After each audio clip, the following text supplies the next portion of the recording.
The produce that we have here in the Falklands is just amazing.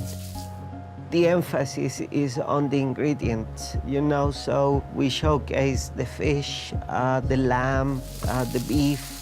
Inspiration comes from all over the world. Our tradition for food is totally British.